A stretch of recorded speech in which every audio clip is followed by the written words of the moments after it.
Good afternoon everyone.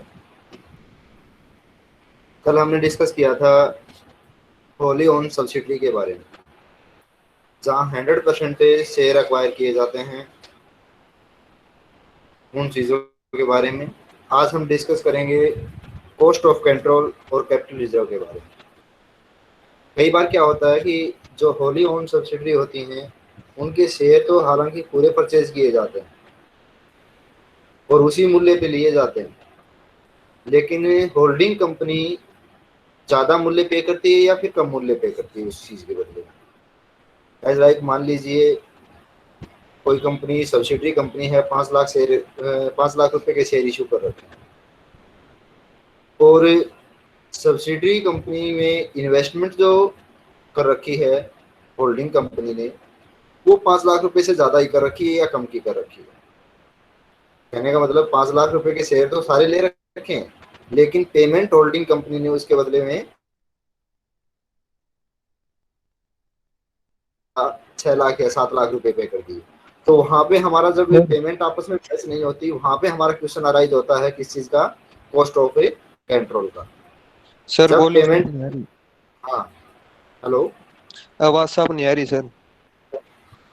मैं ये कह रहा हूँ जब होल्डिंग कंपनी के द्वारा सब्सिडरी कंपनी के शेयर सारे के सारे लिए जाते हैं, पूरे शेयर लिए जाते हैं, लेकिन कम या ज्यादा मूल्य के ऊपर लिए जाते हैं। एज लाइक सब्सिडरी कंपनी ने 5 लाख रुपए की शेयर कैपिटल जो वो इशू कर रखी है और होल्डिंग कंपनी ने उस 5 लाख रुपए की शेयर कैपिटल को 4 लाख रुपए में या 3 लाख रुपए में या 10 लाख रुपए में खरीद रखा है।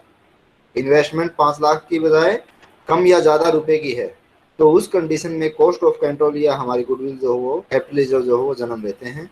वहां हमारा कैपिटल रिजर्व क्रिएट होगा।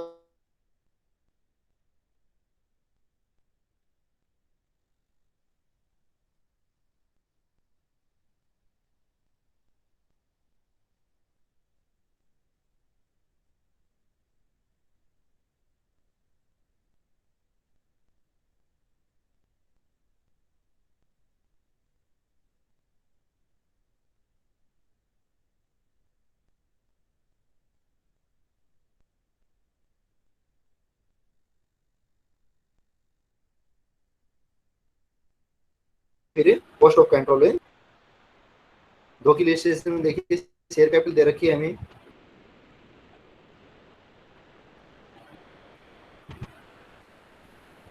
यहाँ पे 10 रुपए का एक शेयर है होल्डिंग कंपनी की। सेम लगभग वही क्वेश्चन हमारा है, इलिस्ट्रेशन जो वन हमने की थी।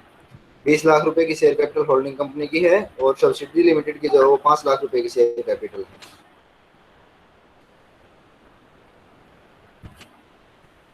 उसके बाद रिजर्व दे रखे हैं, होल्डिंग कंपनी के रिजर्व हैं 6 लाख रुपए के। ट्रेड पेबल दे रखे हैं दोनों कंपनी के 1,40,000 रुपए और 80,000 रुपए। नॉन करंट एसेट्स में हमारे पास इन्वेस्टमेंट दी हुई है।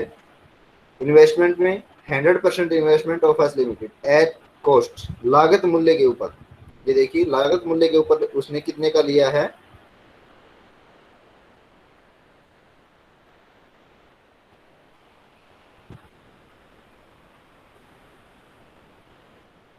लागत मूल्य के ऊपर उसने जो शेयर लिए हैं वो कितने के लिए हैं, 5,20,000 रुपए के लिए।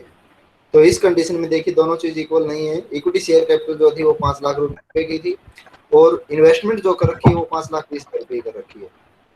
अमन अपने आप को म्यूट कीजिए, जो भी क्वेरी है वो बाद में।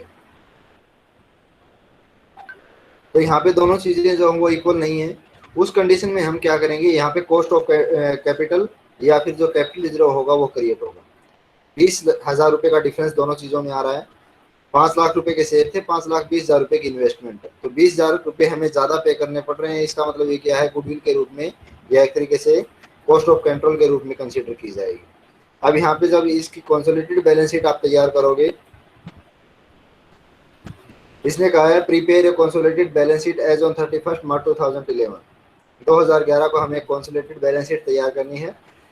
तो यहाँ पे इसने ये स्पष्ट इलिस्ट्रेशन में किया भी है कि 5,20,000 रुपए हमें पे करने पड़ रहे हैं 5 लाख रुपए की लागत के बदले में। तो 20,000 रुपए जो एक्स्ट्रा पे किए जाएंगे वो गुडविल के रूप में और या कॉस्ट ऑफ कंट्रोल के रूप में हमें कंसिडर करेंगे।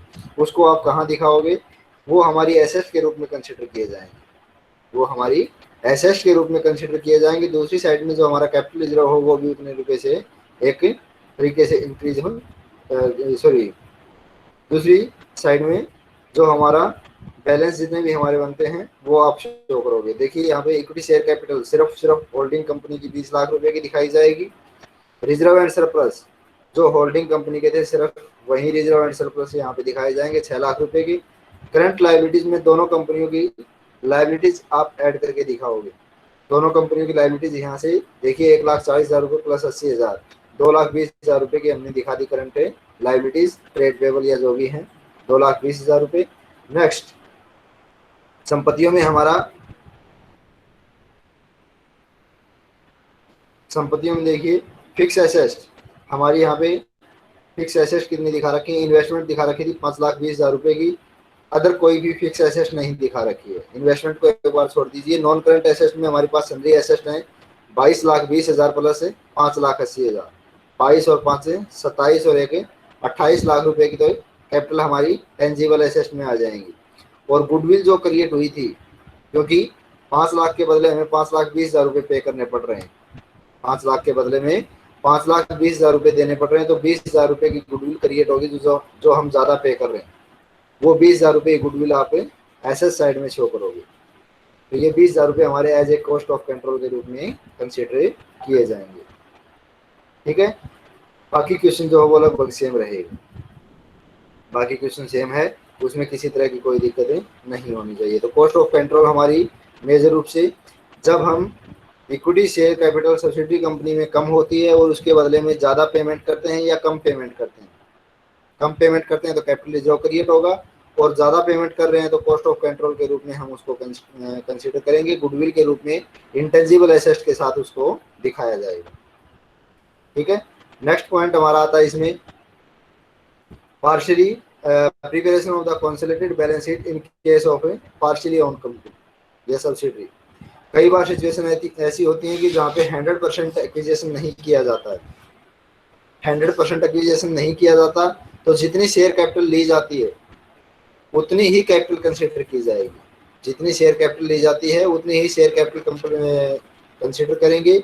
बचा हुआ जो हिस्सा है माइनॉरिटी इंटरेस्ट के रूप में बैलेंस शीट में लायबिलिटी साइड में आप शो करोगे।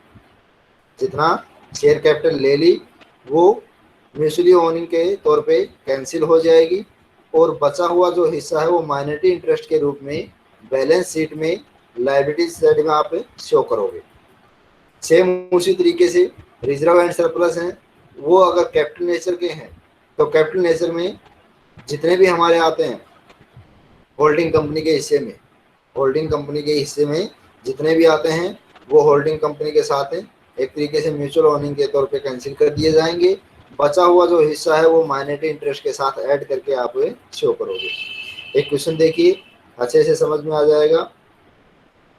ज़्यादा आज मैं इसमें नहीं करवाऊंगा, आगे सिर्फ 3 तक के क्वेश्चन आपको दे रहा हूँ, सॉरी 3 या 4 तक के। 3 का क्वेश्चन क्या था भाई?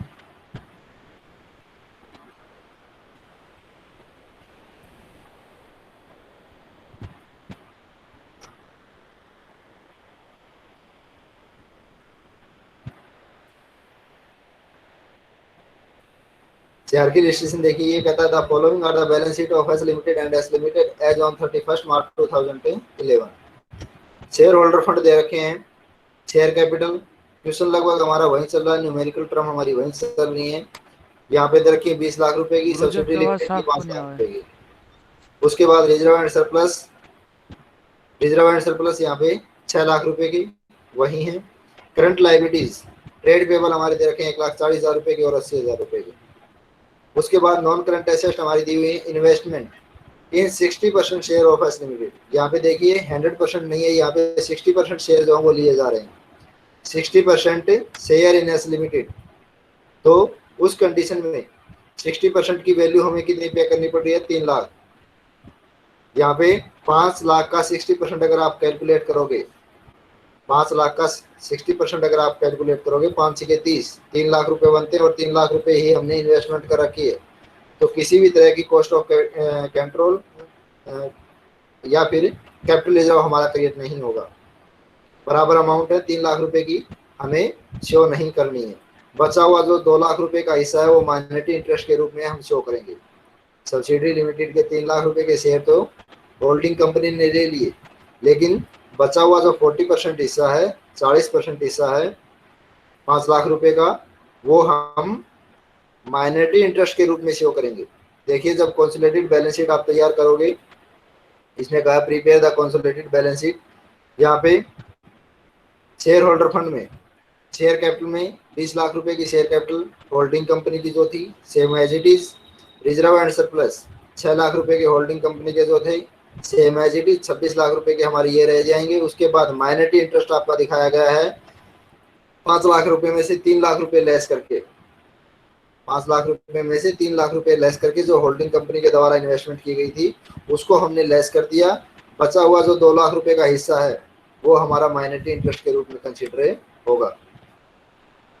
उसके बाद नेक्स्ट हमारा आता है इसमें